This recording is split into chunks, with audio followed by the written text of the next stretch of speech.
Internet पर आजकल एक बड़ा ही दिलचस्प ट्रेंड चल रहा है। फैंस रोमांटिक गानों को उठाते हैं और उन्हें एक टॉक्सिक यानी जहरीली कहानी में बदल देते हैं। आज हम यही समझने की कोशिश करेंगे कि ऐसा क्यों हो रहा है।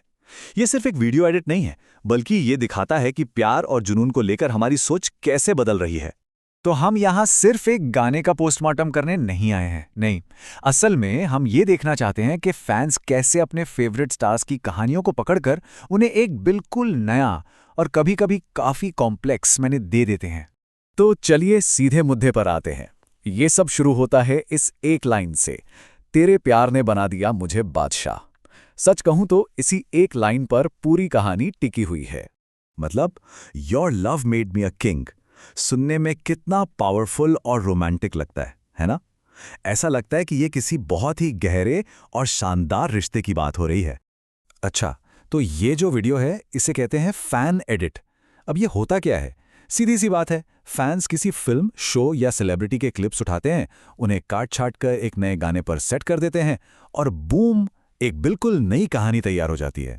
तो इस फैन क्रिएशन की जड़ को समझने के लिए हमें गाने के बोलों में थोड़ा और गहरा उतरना होगा। चलिए देखते हैं। गाने की शुरुआत होती है एक बहुत ही आम लेकिन पावरफुल बात से।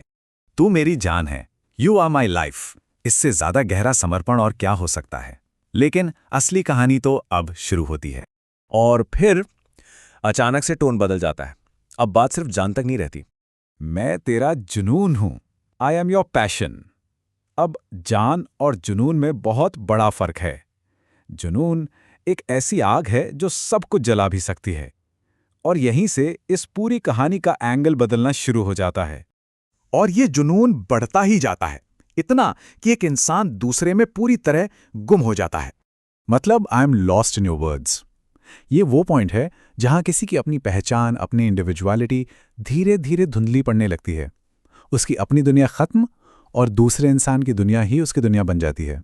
तो सवाल ये उठता है कि आखिर ये इतनी इंटेंस कहानी किन चेहरों पर दिखाई जा रही है? और यहां पर आते हैं हमारे देश के कुछ सबसे बड़े नाम।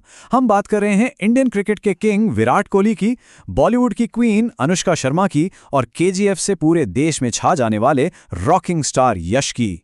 खास तौर पे विराट और अनुष्का, जिन्हें लोग प्यार से विरुष्का बुलाते हैं, वो सिर्फ एक कपल नहीं है, वो इंडिया में एक कल्चरल फिनोमेना है, एक मॉडर्न पावर कपल। तो जाहिर है फैंस के लिए उनकी कहानी एक परफेक्ट कैनवास की तरह है जिस पर वो अपनी कोई भी कहानी पेंट कर सकते हैं। लेकिन अब आता है कहानी में सबसे बड़ा ट्विस्ट, वो पहेली जो इस पूरे विश्लेषण के सेंटर में है। तो एक मिनट के लिए सोचिए, हमने अभी तक क्या देखा? गहरा समर्पण, सब कुछ भुला देने वाला जुनून और पूरा सरेंडर। ये सब तो किसी भी क्लासिक लव स्टोरी के मसाले हैं कि नहीं? तो फिर सवाल ये है कि इस वीडियो का टाइटल टॉक्सिक क्यों रखा गया है? यही वो एक शब्द है जो सब कुछ बदल देता है और हमें पूरी कहानी को एक अलग ही चश्मे से देखने पर मजबूर कर देता है। तो टॉक्सिक रिश्ता होता क्या है? इसमें आपको ऑब्सेशन दिखेगा, कंट्रोल दिखेगा और अपनी पहचान का खो जाना, ये चीजें दिखेंगी। अब जरा सोचिए, क्या ये शब्द कुछ जाने पहचाने नहीं लग रहे? जुनून, खुद को खो देना, ये सब तो हम गाने के बोलों में अभी भी सुन चुके हैं। और यही इस एडिट का जीनियस है। एक तरफ गाने के बोल हैं जो कह रहे हैं समर्पण, जुनून, मैं तुम में खो गया, और दूसरी तरफ है एक शब्द का टाइटल, टॉक्सिक। ये जो एडिटर है वो जानबूझकर एक सवाल खड़ा कर रहा है। वो दिखा रहा है कि कैसे प्यार और जहर के बीच की लाइन बहुत बहुत पतली हो सकती है। और एक बात साफ कर दूं, ये कोई एक अकेला वीडियो नहीं है, ये आज के फैन कल्चर में चल रहे एक बहुत बड़े ट्रेंड का हिस्सा है। देखिए, आज का फैन सिर्फ बैठकर देखता नहीं है, वो अब एक पैसिव कंज्यूमर नहीं रहा, वो एक्टिव क्रिएटर बन चुका है।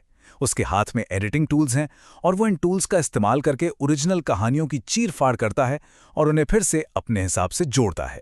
तो इस एक छोटे से फैन एडिट से हमें क्या पता चलता है? पहली बात, फैंस अब खुद कहानीकार हैं। दूसरी, वो रोमांस को अब सिर्फ गुलाब और चॉकलेट्स की नज़र से नहीं देख रहे, बल्कि एक क्रिटिकल नज़र से देख रहे हैं। और सबसे बड़ी बात ये दिखाता है कि कैसे सिर्फ एक शब्द, एक टाइटल पूरी कहानी का नैरेटिव पलट सकता है। और आखिर में ये हमें एक बहुत बड़े सवाल के साथ छोड़ जाता है। जब कहानी सुनाने की ताकत फैंस के हाथ में आ जाती है, तो फिर प्यार और ऑब्सेशन के बीच की वो बारीक सी लाइन, उसे तय कौन करेगा? और कैसे?